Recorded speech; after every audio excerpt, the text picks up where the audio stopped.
কারোর ভুলে কিছু জট হয়েছে, এটা ঘটনা, তাদের তদন্ত শাস্তি হোক, তারা উচ্ছন্নে যাক, কিন্তু অবিলম্বে জট খুলে চাকরি প্রার্থীরা আগে সরকার যেরকম সদিচ্ছা দেখাচ্ছে, মুখ্যমন্ত্রী সদিচ্ছা দেখাচ্ছেন, আইনের পেঁচগুলো একাংশের বিচারপতিরা যা করে রেখেছেন, নৈতিক দায়িত্ব তো তাদেরও, তারা তো ফর্মুলা দিতে পারছেন না, তারা বলছেন আইনজীবীর কাছে যান, আপনারা অমুক করুন।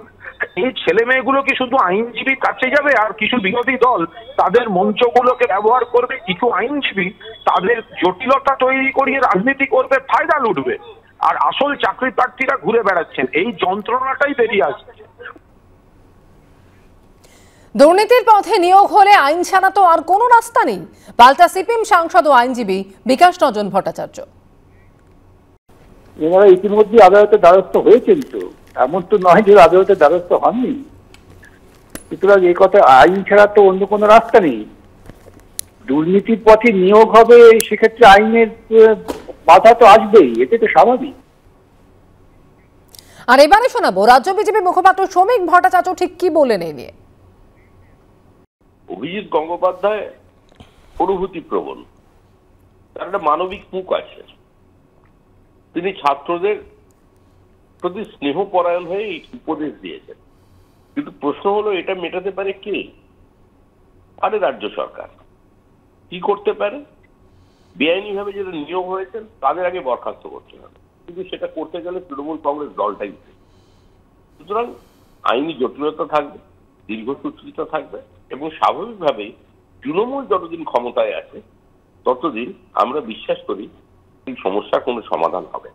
এই সমস্যার সমাধান করতে গেলে তৃণমূলের পরিবর্তে অন্য সরকার দরকার, তৃণমূলকে যেতে হবে।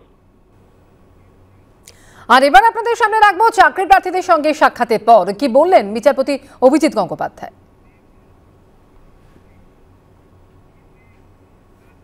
ভারতবর্ষের একজন সামান্য নাগরিক হিসেবে আমার পক্ষে যেটুকু বলা সম্ভব, যেটুকু আমার ক্ষমতার মধ্যে আছে, আয়ত্তের মধ্যে আছে, যেটা বুঝিয়ে বলা সম্ভব সেটুকু বললাম। আর কি বলবো বলুন? আচ্ছা, যারা এতদিন ধরে রাস্তায় বসে আছে তারা আদালতে এসে ব্যাপারটা, তাদের সমস্যাটা তুলে ধরছে না কেন? আদালতে তো এতজন জজ আছেন, এতগুলো বেঞ্চ আছে, এবং সেখানে মামলা শোনা হয়, অনেকে তাদের কাছ থেকে উঠে এসে মামলা শুনিয়ে তারা চাকরি নিয়েও চলে গেছেন। এরা বসে আছেন কেন? আমি এটা তো বুঝতে পারছি না এখন। তারা একটা পিটিশন নিয়ে হাইকোর্টে চলে আসুন না, যে ঘরে তাদের মামলা হবে সেখানে তারা শুনুন কি বলে।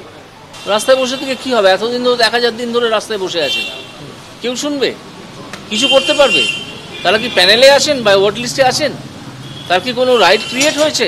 প্রত্যেকেই মনে করতে পারে যোগ্য চাকরি প্রার্থী, কিন্তু একটা পরীক্ষা তো হয়েছিল, সেই পরীক্ষার পরে একটা প্যানেল তৈরি হয়েছিল, একটা ওয়েট লিস্ট তৈরি হয়েছিল। তারা যারা যারা আসেন তারা আদালতে আসছেন না কেন?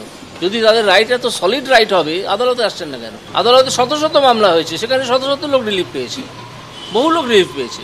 আপনার যদি রিলিফ প্রাপ্য থাকে আপনি নিশ্চয়ই পাবেন, যদি প্রাপ্য না থাকে 200 বছর রাস্তায় বসে থেকে কোনো রিলিফ পাবেন না।